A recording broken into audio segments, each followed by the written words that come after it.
Welcome back to the Blazor Server In-Depth course. In this lesson, we're going to be looking at separation of concerns when it comes to data access or code in general.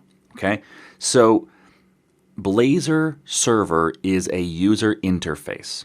It's a whole layer of our application, but it's not the entire application. And that's often confused. It's often thought that we should put everything in the user interface layer. And that's really not true. We want to separate out as much as possible from the user interface layer. And the reason why is because user interfaces change. You may want to do Blazor client side in a little while. Or maybe you want to go back to Razor pages. Or maybe you want to add in a Xamarin app and have some mobile app. Okay, so our business logic, our data access, these things shouldn't change between user interfaces. And so we don't want to tie our code too tightly to our UI that we can't change it. And this is a mistake a lot of people and a lot of companies make, is they tie their logic so tightly to their user interface that when it comes time to change their user interface, they can't.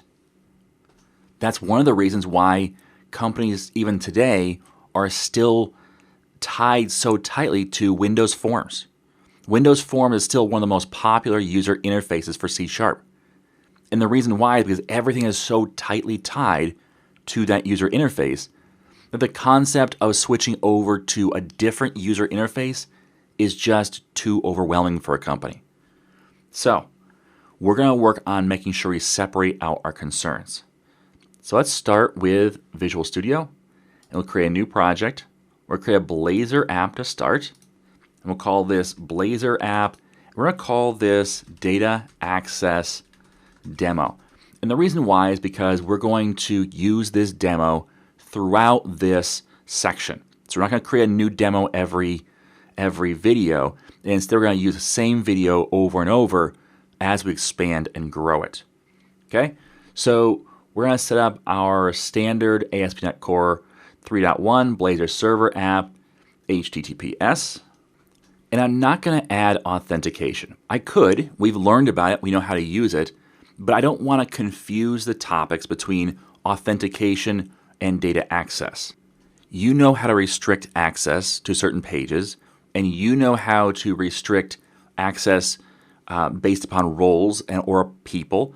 And so that's the same thing you're going to do here if you wanted to add authentication on top of this. You would say, okay, this is an administrator only page, or this is a page that only employees can have access to. Okay, so we're not going to do that. In order to keep it clear, we're going to hit create. All right, so in this video, we're going to talk about how to separate out your business logic and your data access from your user interface. This project, Blazor app, is a user interface. So let's right click on solution and say add new project, and we're going to add a class library. Okay, so we have class library .NET Standard. Now it's up to you which one you use, either .NET Standard or .NET Core. .NET Standard does allow the same library to work with Xamarin and with .NET Framework. Okay, so it does allow for a much broader usage than just a .NET Core library. It's up to you how you use it, but I prefer to use .NET Standard for now. When .NET 5 comes out, this may change, but there's still probably a place for .NET Standard for a while yet. So class library .NET Standard, that allows for the most backward compatibility of all of the library types. Okay, let's call this Blazor Logic. Let's actually not associate with Blazor. Let's call it our just support library. And it depends on your circumstances what you want to call it. But I think support library works. So right now we have class 1. We're going to delete that. All right, we don't want to have that. And I always delete my class 1 because you can rename it. You just have to rename the class and the file. And I have occasional issues with the tool having problems with that, so I always just delete the class one and start over. It's just easiest. I create two folders in here. So I'm going to start with a folder called Data. And this is going to be kind of like what you have up here with data, where you have weather forecast service. This is where our data services will live. Then we're going to have another folder, and this folder is going to be called Data Access. And this is the direct talking to the databases. We're not going to expose this outside of our support library. We'll have it just be for internal private use. Okay? So we're not even going to put this in a dependency injection. We're going to have it be a direct talking to the database is only for internal use, because we want to expose everything as a service in our data folder, and then it will handle how do I get the data from there. So this class library right here, we're going to have to reference in our Blazor app. So right click on dependencies, add reference, check the box for support library. Now we have a reference to our support library in our Blazor app. Just note you can't go the opposite direction. You cannot add a reference to the Blazor app in your support library now, which is a good thing. You don't want that. That would create what's called a circular dependency. And we can't have that in C#. We have one-way dependencies.